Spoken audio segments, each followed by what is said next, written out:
Assalamualaikum warahmatullahi wabarakatuh. Perkenalkan, kami dari kelompok 4. Di sini kami akan membahas materi presentasi tentang teori akuntansi biaya.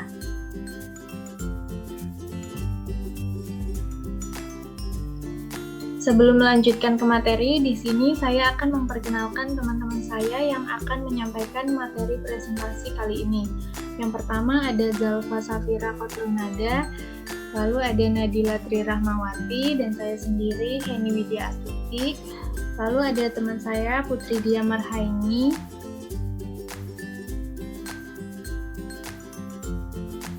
Ada Sela Rika Novitasari, Desi Natalia, dan Putri Nabila.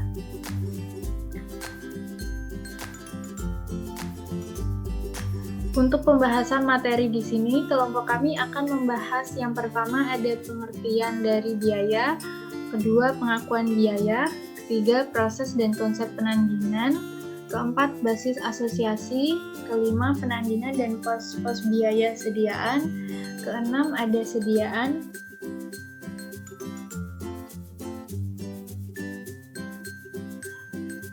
lalu ada yang ketujuh fasilitas fisis, 8 tanah, 9 sumber alam, 10 aset tak berwujud, dan yang ke-11 penyajian biaya.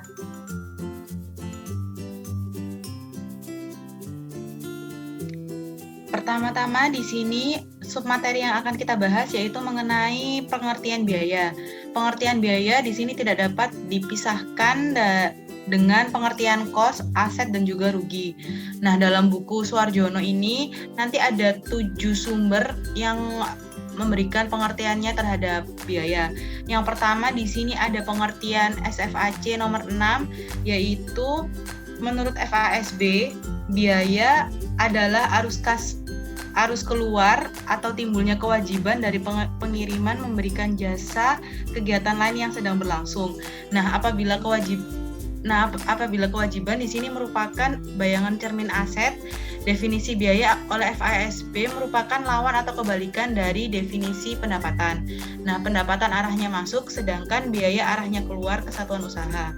Yang kedua di sini ada dari sumber APB statement nomor 4, yaitu APB selanjutnya menjelaskan bahwa seperti pendapatan, biaya timbul hanya dalam kaitannya dengan kegiatan penciptaan laba yang mengakibatkan perubahan ekuitas.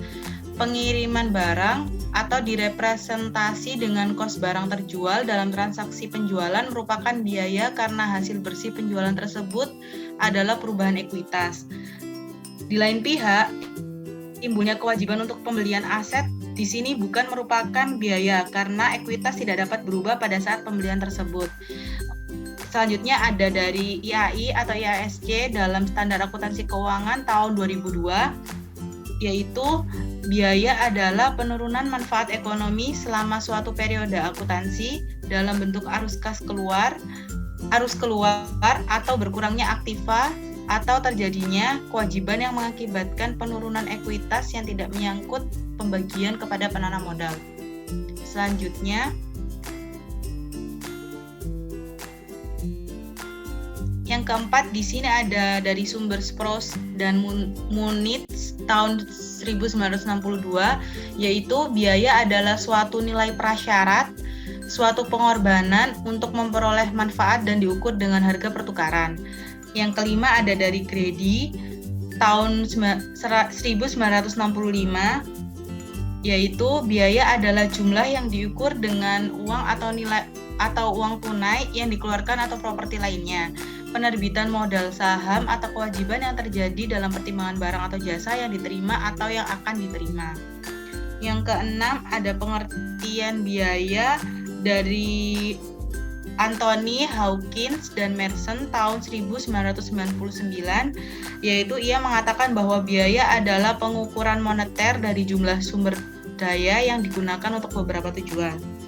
Nah, menurut Merson di sini pengeluaran adalah penurunan aset atau biasanya uang tunai dan atau peningkatan kewajiban, seringnya hutang terkait dengan timbulnya biaya dan pengeluaran. Dan yang terakhir yaitu dari sumber Hilton tahun 2002, menyatakan bahwa biaya adalah pengorbanan yang biasanya diukur dengan sumber daya untuk mencapai tujuan tertentu. Nah, berdasarkan ketujuh sumber yang mengemukakan pendapatnya mengenai pengertian biaya di sini, bisa disimpulkan bahwa biaya itu sendiri merupakan pengurang atau sesuatu yang perlu dikeluarkan untuk memperoleh pendapatan. Nah, secara konseptual dan atas dasar konsep kontinuitas usaha, biaya akan diperlakukan mula-mula sebagai aset, kemudian diperlakukan sebagai beban pendapatan. Nah, di sini selanjutnya ada karakteristik biaya. Dari berbagai sumber di atas, terdapat dua karakteristik utama yang melekat pada makna biaya, yaitu yang pertama ada aliran keluar atau penurunan aset, dan yang kedua ada akibat kegiatan yang membentuk operasi utama yang menerus. Untuk karakteristik utama yaitu si penurunan aset ini, pemakaian bahan baku untuk pembuatan produk tidak dapat disebut sebagai biaya kalau produk tersebut belum terjual karena belum terjadi penurunan aset. Untuk dapat mengatakan bahwa biaya itu timbul, harus terjadi transaksi atau kejadian yang menurunkan aset atau menimbulkan aliran keluar aset atau sumber ekonomi. Aset dalam hal ini harus diartikan sebagai semua aset perusahaan sebagai satu kesatuan, bukan hanya aset tertentu, misalnya sediaan bahan baku. Untuk karakteristik utama yang kedua yaitu operasi utama yang menerus, yaitu agar menjadi biaya konsumsi tersebut harus berkaitan dengan kegiatan utama atau sentral kesatuan usaha. Kegiatan utama atau sentral kesatuan usaha di sini merupakan kegiatan penciptaan pendapatan atau laba yang direpresentasi dalam kegiatan memproduksi atau mengirim barang dan menyerahkan atau melaksanakan jasa. Nah, untuk biaya sendiri di sini adalah penurunan aset yang berkaitan dengan operasi dan bukan dengan investasi dan pendanaan. Berikutnya ada karakteristik pendukung biaya. Yang pertama di sini ada kenaikan kewajiban, yang kedua ada penurunan ekuitas, yang ketiga ada aliran fisis atau moneter. Untuk yang kenaikan kewajiban, bila barang dan jasa telah dimanfaatkan oleh perusahaan, namun perusahaan tidak mengakui sebagai aset sebelumnya atau perusahaan belum mengakui kewajiban atas penggunaan barang dan jasa yang dikuasai pihak lain, perusahaan mempunyai keharusan untuk membayar atau melakukan pengorbanan sumber ekonomi di masa datang sehingga kewajiban timbul. Nah, untuk yang kedua ada penurunan ekuitas. Definisi APB dan IAI secara eksplisit menyebutkan bahwa penurunan aset akhirnya akan mengubah ekuitas atau menurunkan ekuitas. Pendefinisian ini sebenarnya menegaskan bahwa ekuitas menganut konsep kesatuan usaha sehingga ekuitas secara konseptual adalah orang perusahaan kepada pemilik. Oleh karena itu, turunnya aset sebagai biaya harus mengakibatkan turunnya ekuitas. Bila ekuitas akhirnya tidak terpengaruh, jelas turunnya aset bukan merupakan biaya. Misalnya, pembagian dividen kas merupakan penurunan aset tetapi tidak dapat disebut sebagai biaya. Jadi, penurunan ekuitas hanya merupakan karakteristik pendukung makna biaya. Untuk karakteristik lain dari biaya yaitu ada aliran fisis atau moneter. Bila aset diganti dengan barang dan jasa, aliran tersebut jelas menurunkan aliran fisis. Biaya seharusnya didefinisi sebagai perubahan atau penurunan nilai, sehingga timbulnya biaya harus merupakan kejadian moneter atau monetary event.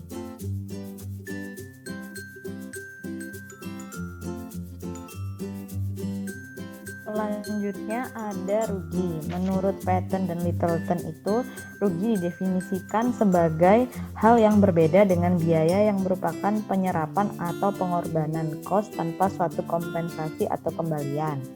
Menurut FASB, sumber rugi ini ada 4. Yang pertama, peripheral dan insidental. Misalnya, penjualan investasi dalam surat-surat berharga, penjualan aset tetap, dan pelunasan utang obligasi sebelum jatuh tempo. Yang kedua, transfer non-timbal balik, yaitu misalnya pencurian dan pembayaran ganti rugi dari kekalahan dalam tuntutan perkara hukum. Yang ketiga, penahanan aset, itu misalnya penurunan harga sekuritas investasi, penurunan nilai tukar valuta asing, dan penurunan harga karena penahanan sediaan. Yang keempat, faktor lingkungan, Misalnya ganti rugi asuransi musibah alam yang lebih rendah dari kos aset yang rusak. Selanjutnya ada pengakuan biaya. Next. Di sini kita akan membahas tentang kriteria pengakuan terlebih dahulu. Kriteria pengakuan ini ada dua, konsumsi manfaat dan lenyapnya atau berkurangnya manfaat masa datang. Untuk dalam konsumsi manfaat ini, biaya atau rugi diakui apabila manfaat ekonomik yang dikuasai suatu entitas telah dimanfaatkan atau dikonsumsi dalam pengiriman atau pembuatan barang, penyerahan atau pelaksanaan jasa, atau kegiatan lain yang merepresentasi operasi utama atau sentral entitas tersebut.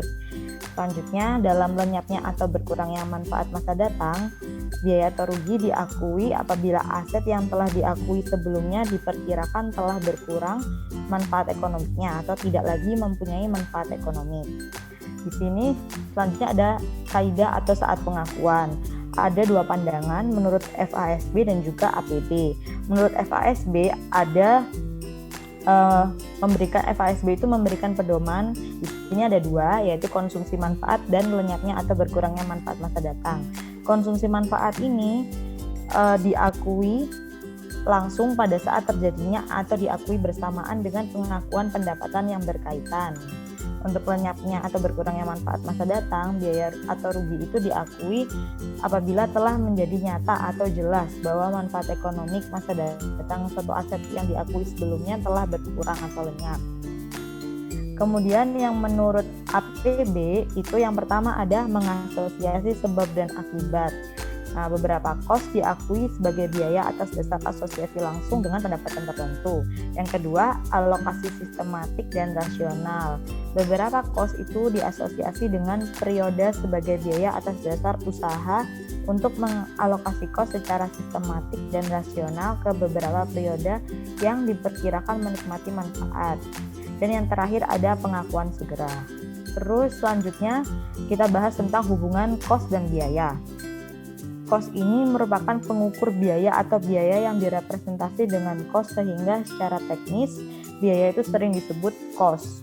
Nah, dengan kos sebagai pengukur, kriteria konsumsi manfaat dan kelenyapan manfaat itu dapat dinyatakan dalam bentuk keterhabisan kos atau cost expiration.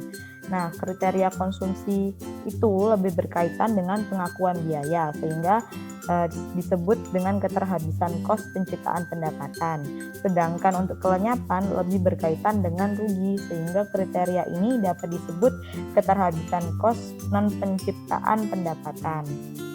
Next. Selanjutnya ada proses dan konsep penandingan. Next. Proses penandingan dan konsep penandingan ini.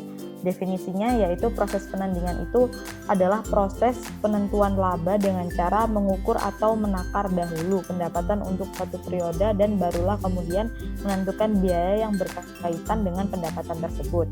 Untuk konsep penandingan, konsep atau prinsip penandingan ini merupakan dasar pemikiran untuk menghubungkan pendapatan dan biaya sehingga laba yang dihasilkan itu lebih bermakna. Nah, yang selanjutnya di sini ada kelayakan ekonomi. Nah, suatu penandingan yang tepat itu harus didasarkan pada kelayakan ekonomi dikarenakan nilai aset atau kas yang dikonsumsi harus ditentukan secara tepat dengan memperhatikan kondisi yang mendasarinya. Nah, kos suatu faktor biasa yang digunakan dalam operasi hanya akan dibebankan ke pendapatan jika sebanding dengan produk yang dianggap telah menghasilkan pendapatan. Nah, selanjutnya ada menandingkan bukan mengkompensasi. Nah, semua kos yang merepresentasikan upaya harus tetap dicatat sebagai kos atau biaya jika langsung dibebankan. Sebaliknya, seluruh hasil penjualan produk harus dicatat seluruhnya secara utuh sebagai pendapatan dikarenakan aliran pendapatan dan kos tersebut berbeda, serta keduanya mencerminkan dua faktor yang berbeda, yaitu upaya dan hasil, sehingga setiap faktor harus ditunjukkan secara utuh sesuai dengan fungsinya. Selanjutnya ada basis asosiasi. Yang pertama ada asosiasi sebab dan akibat. Nah, basis ini lebih menekankan pada asumsi bukan kenyataan. dikarenakan sulitnya untuk membuktikan secara yakin bahwa biaya tersebut menyebabkan suatu pendapatan. Dalam perusahaan jasa, di mana yang tidak mempunyai objek fisis yang dijadikan sebagai dasar untuk menghubungkan pendapatan dengan biaya, maka kos yang ditandingkan adalah kos yang terjadi dalam periode terjadinya pendapatan. Dikarenakan kos yang telah terjadi dalam periode tersebut dianggap telah menyebabkan suatu pendapatan. Sedangkan dalam perusahaan manufaktur, produk fisis dapat digunakan sebagai dasar hubungan sebab akibat. Nah, di sini kos yang ditandingkan adalah seluruh kos potensi jasa yang melekat pada produk yang telah terjual yang mendatangkan suatu pendapatan. Nah, di asosiasi sebab akibat itu terdiri dari yang pertama ada identifikasi kos produk. Nah, di sini kos produk yang telah terjual, jadi kos yang melekat pada produk terjual akan langsung dibebankan sebagai biaya. Selanjutnya ada kos produk yang belum terjual dan masih menjadi aset perusahaan. Nah, di sini kos sediaan baru dibebankan sebagai biaya setelah produk terjual. Nah, selanjutnya ada produk usang atau musiman. Nah, penandingan itu harus didasarkan pada kelayakan ekonomi. Dalam keadaan khusus, sebagian kos sediaan barang yang tidak terjual dalam suatu periode secara logis dapat dijadikan komponen kos barang terjual. Nah, sediaan akhir yang tidak terjual sebenarnya merupakan upaya atau sebab untuk mendatangkan penjualan yang dicapai pada musim tertentu. Yang ketiga ada barang rusak. Yang pertama, jika kerusakan produk merupakan hal yang normal atau prasyarat, maka kos barang yang rusak dianggap sebagai upaya menghasilkan suatu pendapatan. Yang kedua, jika kerusakan merupakan karakteristik normal kegiatan operasi perusahaan, maka jumlah rupiah yang mengukur kos kerusakan dapat diperlakukan sebagai unsur kos produksi yang akan menjadi biaya. Yang ketiga, jika kerusakan produk merupakan hal yang tidak biasa terjadi, maka jumlah rupiah tersebut dianggap sebagai rugi. Yang keempat, ada identifikasi kos non-produk. Nah, dalam penandingan sebab akibat, akuntansi menganggap bahwa kos non-produksi tidak menyebabkan pendapatan karena sulit untuk menelusuri hubungan sebab akibat, serta kos tidak merepresentasikan nilai tambahan terhadap produksi. Nah, kos non-produksi itu tidak harus ditunda pembebanannya untuk dikaitkan dengan pendapatan masa datang jika tidak ada kepastian tentang pendapatan masa datang yang dapat dikaitkan. Yang terakhir ada biaya antisipasian. Nah, biaya antisipasi adalah biaya yang dianggap menyebabkan timbulnya pendapatan tetapi baru terjadi setelah pendapatan diakui. Nah, jika penandingan sebab akibat dipertahankan, maka kos harus diantisipasi dan diakui pada periode terjadinya penjualan meskipun kos belum terjadi. Nah, selama probabilitas terjadinya dan jumlah rupiah dapat ditaksir dengan cukup tepat, maka kos antisipasian dapat diakui sebagai biaya periode terjadinya penjualan. Misalnya ada alokasi sistematik dan rasional. Nah, alokasi sistematik dan rasional merupakan proses penandingan dengan periode sebagai penakar pendapatan dan biaya. Dasar penandingan ini adalah alternatif dasar sebab akibat karena tidak mudah mengidentifikasi hubungan sebab akibat antara pendapatan dan biaya. Nah, basis ini menghubungkan biaya dengan pendapatan secara tidak langsung melalui periode terjadinya pendapatan. Proses alokasi menimbulkan banyak metode alokasi dikarenakan kesulitan penentuan pola penggunaan manfaat ekonomi yang sesungguhnya. Alasan lain yang mendukung penandingan ini adalah yang pertama, banyak jenis biaya periode yang berkaitan secara tidak langsung dengan pendapatan periode berjalan. Yang kedua, banyak kesulitan dalam mencari kaitan langsung antara biaya tertentu dengan pendapatan. Yang ketiga, tidak ada alasan kuat untuk menunda pembebanan manfaat ke masa datang jika biaya tidak dapat diasosiasi dengan cukup pasti dengan pendapatan masa datang. Yang keempat, jika kegiatan bersifat normal dan berulang, serta jumlahnya relatif konstan, pembebanan langsung tidak mempengaruhi laba secara material. Dan yang terakhir ada suatu kondisi memaksa untuk adanya alokasi terutama untuk kos bergabung meskipun basisnya arbiter.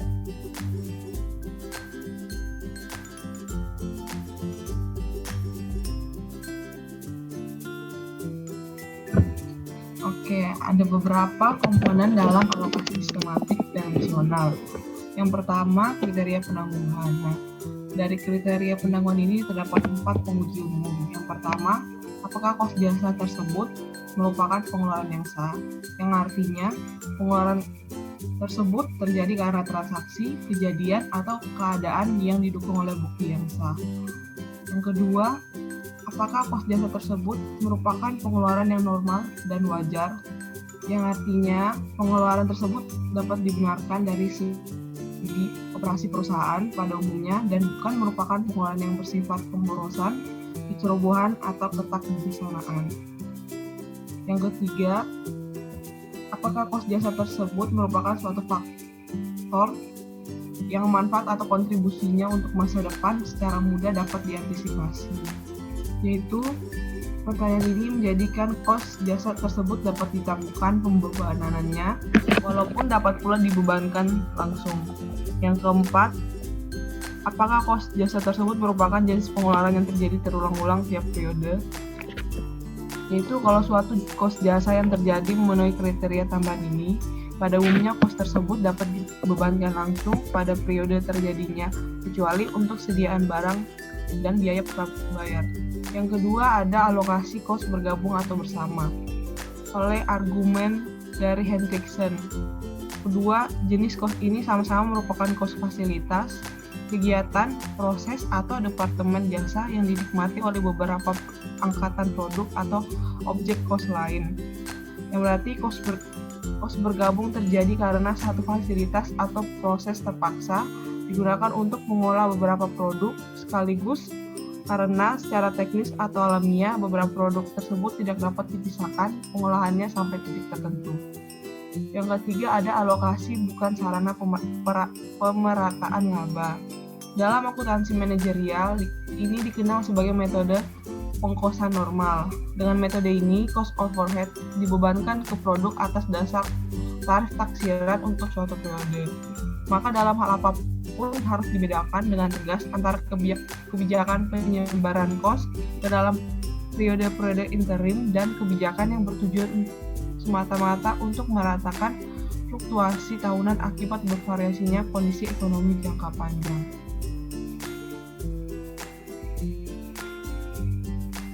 Selanjutnya ada karakteristik pendekatan dan alokasi. Yang pertama, ketertambahan, yaitu keseluruhan harus sama dengan hasil penggunaan bagian-bagian. Kalau alokasi dilakukan untuk suatu total, alokasi harus menghabiskan total. Yang kedua, ketakrabuan.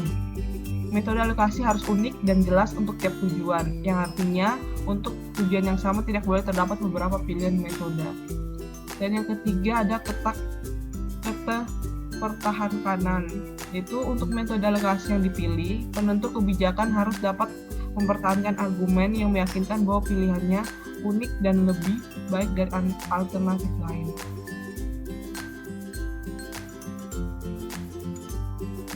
Nah, dari ketiga karakteristik tadi, karakteristik pertama dan kedua dipenuhi oleh alokasi dalam akuntansi.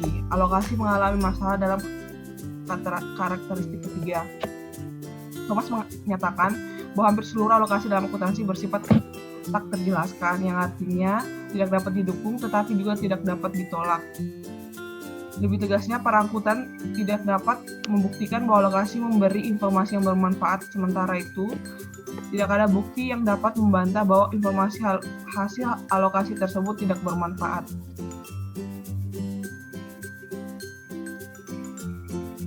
Selanjutnya ada pembebanan arbitrer.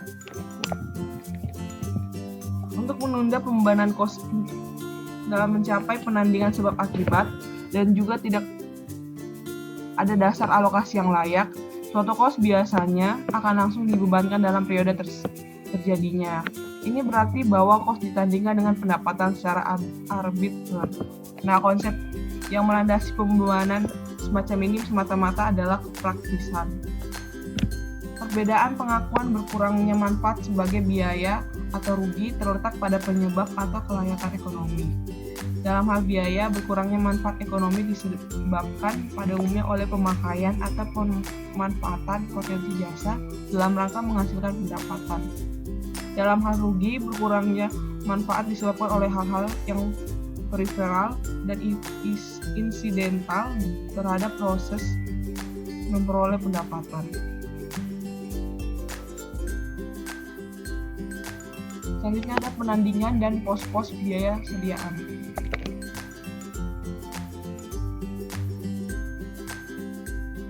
Dari uraian tentang basis asosiasi dapat disimpulkan bahwa penakar yang paling ideal adalah unit produk karena pendapatan diciptakan dengan menyerahkan produk. Oleh karena itu, idealnya tiap produk menyerap semua jenis kos operasi. Akan tetapi, karena tidak mudahnya untuk menghubungkan secara layak kos kegiatan non-produksi produk, penakar yang umum dipakai adalah perioda. Dengan perioda sebagai penakar, kos objek atau kegiatan sebagai pengukur biaya yang dimasukkan ke dalam penakar tidak harus jelas dan tegas berkaitan dengan pendapatan yang masuk dalam penakar tersebut. Baik, selanjutnya akan dijelaskan oleh teman saya. Selanjutnya ada sediaan. Sediaan merupakan proses pengukuran dari nilai pada umumnya dilakukan pada akhir periode. Masalah pengukuran dan penilaian sediaan pada akhir periode dinyatakan sebagai berikut. Ada dua, yaitu yang pertama, penentuan besarnya kos barang terjual untuk ditandingkan dengan penjualan sehingga dapat ditentukan besarnya laba perusahaan. Penentuan ini melibatkan berbagai metode asosiasi sebagai dasar pemecahan kos produksi menjadi kos yang melekat pada sediaan dan yang melekat. Yang kedua ada penentuan nilai sediaan sebagai unsur aset lancar. Dalam penentuan ini, nilai sediaan sangat penting untuk menilai likuiditas operasi perusahaan. Next.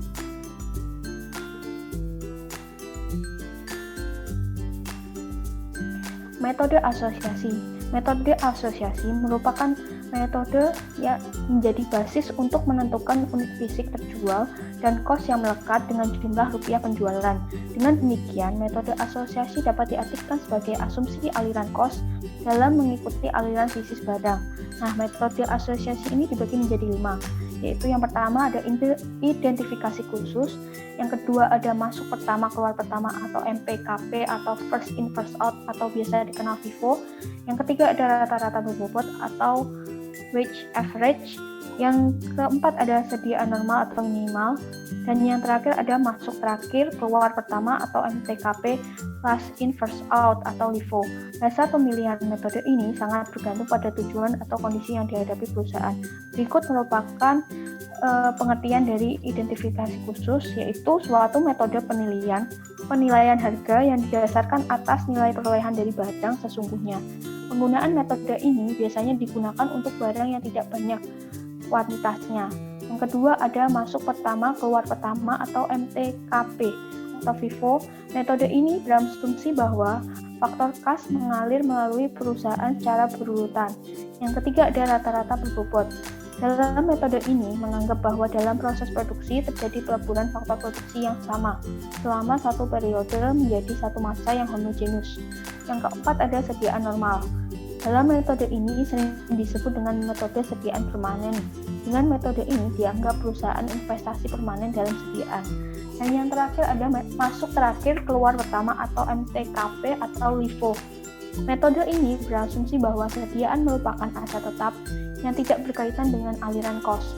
Sejumlah sediaan tertentu telah tertimbun, maka aliran faktor kos berikutnya dianggap hanya melewati timbunan tersebut dan langsung melekat pada penjualannya, jadi sebagai kos barang terjual.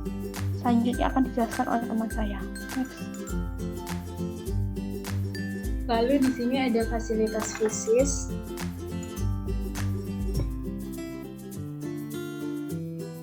Yang pertama ada karakteristik dan tujuan pelaporan. Di sini fasilitas fisis mempunyai karakteristik sebagai berikut.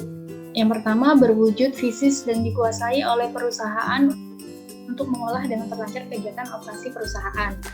Lalu yang kedua, pada umumnya berumur panjang walaupun terbatas sehingga perlu penggantian. Kemudian yang ketiga bernilai bagi perusahaan karena adanya kekuasaan atau hak perusahaan untuk menggunakannya.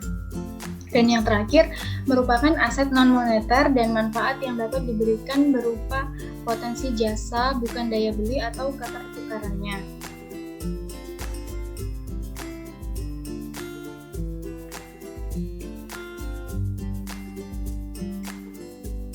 Istilah di sini istilah yang digunakan untuk menunjuk aset yang mempunyai karakteristik di slide yang sebelumnya tentu harus cukup deskriptif untuk memudahkan klasifikasi.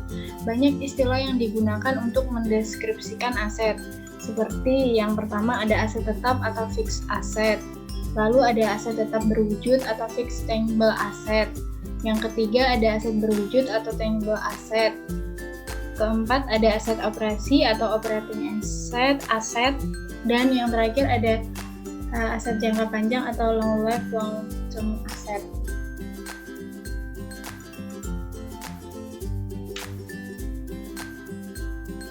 Lalu ada basis pembebanan. Di sini pembebanan kos fasilitas fisik untuk suatu periode tidak dapat ditentukan atas dasar pengukuran fisik yang objektif, tetapi lebih merupakan suatu hasil pertimbangan atas dasar taksiran faktor-faktor penentu, seperti faktor umur ekonomik, kapasitas ekonomik, dan nilai residu, yang sering tidak dapat diuji validitasnya secara objektif.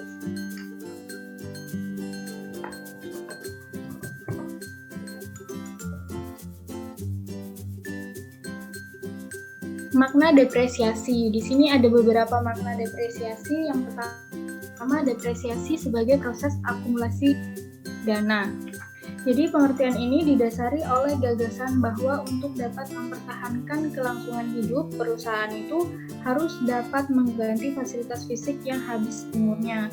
Akibatnya, perusahaan harus menyisihkan dana dari pendapatan yang diperoleh. Jadi memang benar bahwa kalau semua biaya itu dapat ditutup oleh pendapatan, maka terdapat dana yang cukup untuk mempertahankan seluruh elemen modal kerja dan untuk menutup bagian kos fasilitas bisnis yang telah dikonsumsi. Akan tetapi, dengan pikiran atau pandangan yang disebut depresiasi sebagai proses akumulasi dana itu kurang tepat karena pengakuan biaya depresiasi tidak mempunyai kaitan langsung dengan masalah penggantian. Lalu ada depresiasi sebagai pemulihan investasi. Di sini konsep pemulihan investasi secara konseptual sama dengan pandangan dari depresiasi sebagai proses akumulasi dana. Tetapi dianggap bahwa fasilitas fisik didanai dengan utang. Agar perusahaan mampu membayar kembali investasinya, maka harus dilakukan penyisihan dana dengan cara mengurangi pendapatan perusahaan sebesar depresiasi. Jadi pandangan atau makna depresiasi sebagai pemulihan investasi ini juga kurang tepat. Lalu yang ketiga, depresiasi sebagai proses penilaian. Di sini ada beberapa pendekatan penilaian kapital awal dan akhir periode untuk menentukan depresiasi sebagai penurunan nilai. Yang pertama ada nilai secara tunai. Jadi dengan pendekatan ini, penurunan nilai fasilitas fisik ditentukan dengan cara menghitung selisih nilai setara tunai pada awal dan akhir periode. Dan yang kedua, kontribusi pendapatan neto diskonan. Jadi depresiasi itu ditentukan dengan cara menghitung selisih nilai diskonan aliran kontribusi pendapatan neto pada awal dan akhir periode. Kontribusi pendapatan neto sendiri itu tambahan aliran kas masuk atau pendapatan karena adanya investasi fasilitas fisik yang bersangkutan.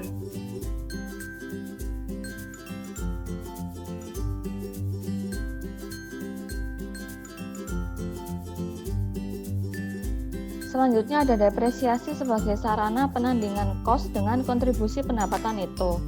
Pemaknaan depresiasi ini sebenarnya sama dengan pemaknaan depresiasi secara konvensional, yaitu alokasi kas atas dasar pola penyerapan. Perbedaannya adalah pola penyerapan tidak langsung didasarkan atas penyerapan jasa, tetapi atas dasar pendapatan neto yang dihasilkan oleh fasilitas fisik bersangkutan. Dengan pemaknaan ini, kos disebar selama umur aset atas dasar proporsi atau rasio kos terhadap kontribusi pendapatan neto total sebagai berikut. Ini ada rumus dari proporsi kos, di mana R adalah rasio kos historis terhadap kontribusi pendapatan total, C adalah kos terdepresiasi yaitu kos pemerolehan dikurangi taksiran nilai residual, KP adalah kontribusi aliran kas neto untuk tiap periode P, dan N adalah banyaknya periode yang menikmati manfaat. Nah, atas dasar dari rasio di atas, depresiasi untuk suatu periode dapat ditentukan sebagai berikut, yaitu DP sama dengan R dikali KP.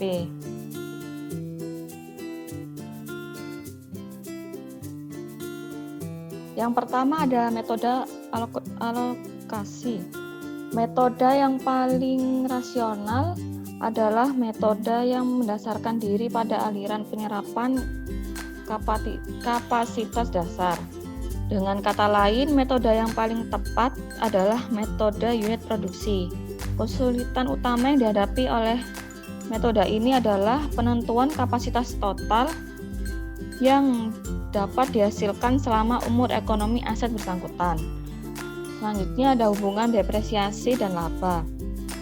Besarnya depresiasi bergantung pada besarnya pendapatan dalam periode tertentu. Implikasinya adalah dalam hal pendapatan cukup kecil akan terjadi semacam penundaan biaya depresiasi atau tahun gemuk menutup tahun kurus.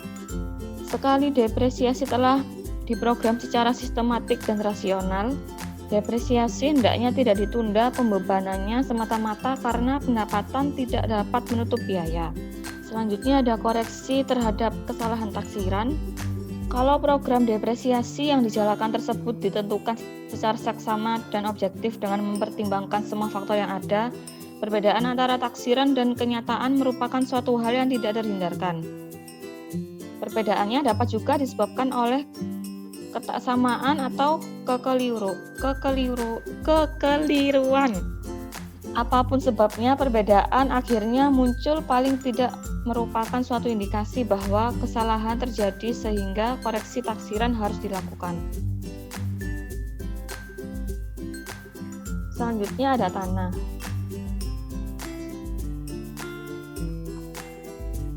Kos tanah tidak perlu didepresiasi atau diamortisasi menjadi biaya operasi. Di dalam tanah itu ada yang namanya tanah bukan hak pemilik permanen. Kos tanah sewa guna, tanah hak guna bangunan atau HGB, atau bentuk investasi non-permanen lainnya adalah bentuk tanah harus sistematik dibebankan ke produksi selama umur ekonomik dan selama jangka kontrak. Dalam kondisi tertentu, tanah pertanian tidak dapat diperlakukan sebagai investasi permanen. Kesuburan tanah jelas akan dipengaruhi oleh frekuensi panen dan lapisan atas tanah yang subur mungkin akan habis akibat erosi sehingga suatu saat tanah tersebut secara ekonomik tidak dapat ditanam lagi.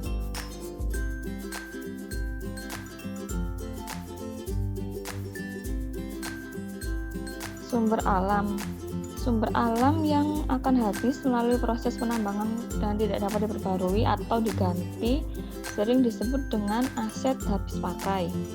Tambang mineral termasuk minyak mentah dan gas adalah contoh utama aset habis pakai. Hutan kayu yang biasanya tidak diremajakan lagi oleh perusahaan dapat dikategorikan sebagai aset habis pakai. Kos sumber alam tersebut tidak termasuk nilai sisa tanah, harus diserap secara sistematik ke produksi atas dasar pengembalian atau konsumsi. Kos yang diserap ini disebut dengan depresi.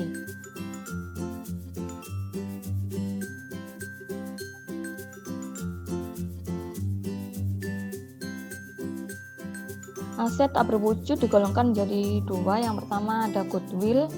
Goodwill timbul apabila suatu perusahaan membeli perusahaan lain yang sudah berjalan secara keseluruhan.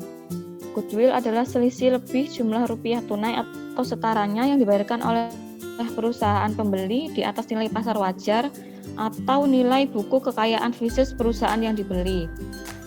Goodwill dapat diinterpretasi sebagai kemampuan lebih dalam menghasilkan laba dibanding dengan kemampuan normal perusahaan yang kondisi kekayaan fisiknya sama. Yang kedua ada kos organisasi. Pengeluaran-pengeluaran yang terjadi sebelum perusahaan mulai beroperasi biasanya ditampung dalam satu akun menjadi kos pendirian atau kos organisasi. Pengeluaran tersebut meliputi kos pencetakan saham, pengeluaran untuk izin perusahaan, dan kos kegiatan selama proses pendirian. Kos organisasi diberlakukan sebagai aset tak berwujud karena kos tersebut tidak dapat dikaitkan dengan aset tetap berwujud yang ada dalam perusahaan.